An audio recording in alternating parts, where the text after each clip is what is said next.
I think this is a move that clearly they decided he wasn't enough of a difference maker to pay him what he's going to get paid.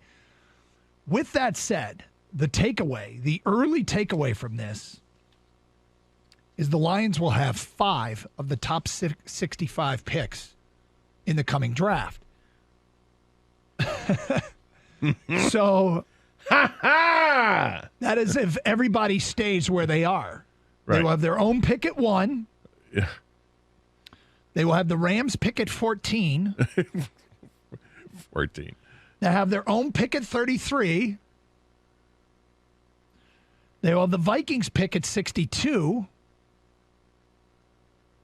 And their own pick at 65. Wow. It's a lot going on. It's going to be a fun-ass draft, man. Will be. You guys might have to extend that show you do. Oh, the Twitch feed? Yeah. Actually, we might. Well, maybe it just might be a second night. Oh. 2 nights of fun. We only do the first round, right? This is true. So, just yeah, means and then we're going to... Friday night. Buckle up.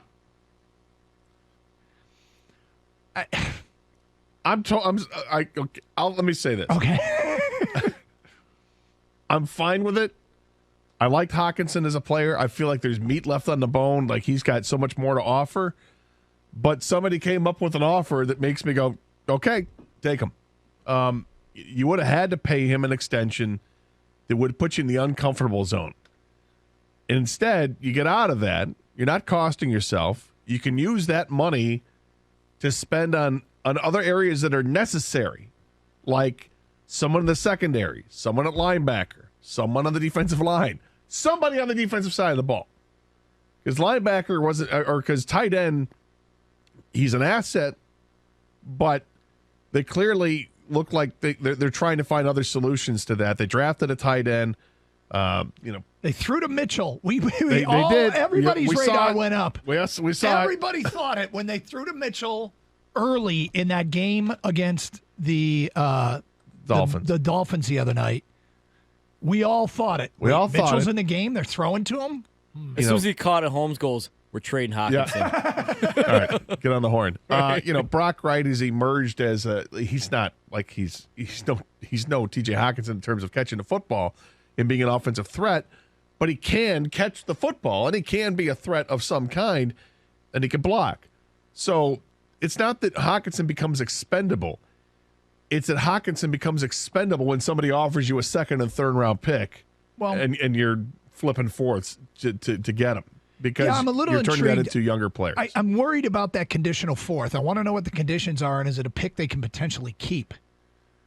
But the conditions aren't listed here. It sounds like, once they put the words conditional in there, it is a pick they could possibly keep, depending on what the condition is, right? Whether it's they sign Hockenson to an extension, is it playing time, is it whatever it is. But I love this trade. I hate the fact that they used the 8th overall pick on T.J. Hockenson from the start, but you got to get past that at this point, get out of the right? mess, yeah. And we are where we are. And to get a second and a third round pick for T.J. Hockenson, I think absolutely do it every day of the week, because here's the thing with Hockenson, guys, and I believe you, Gator. I'm with you as in there's meat left on the bone with Hockenson, but I think it's a tease. He's always going to tease you, and he'll never be that full potential that you see that he could have. It's just not going to happen here. And then you got to cut your losses now and get value while you still can. And I think they did that. And I love the fact that the Vikings, the same team they traded with on draft day, the Vikings, they don't care if it's the Lions, the Packers. This is the second time. Is it Kwesi? Is that their GM? Him and Brad Holmes apparently talk quite a bit. And in the Vikings, here's why you don't care. Because you're trying to win now. Right? You've got this window of opportunity while you have Kirk Cousins at quarterback and Dalvin Cook's not getting any younger. Rodgers sucks. The Packers are down. And we know the rest of the division isn't going to make a push. So you've got an opportunity in front of you to win this division, host a playoff game, and maybe advance and maybe get to the Super Bowl. Take it. And does he make your team better?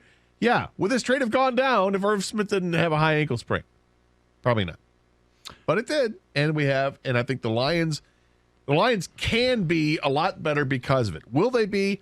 That's up to Brad Holmes in what he drafts, but they can be a lot better off. I do believe this also frees up $9.3 million in cap space next year.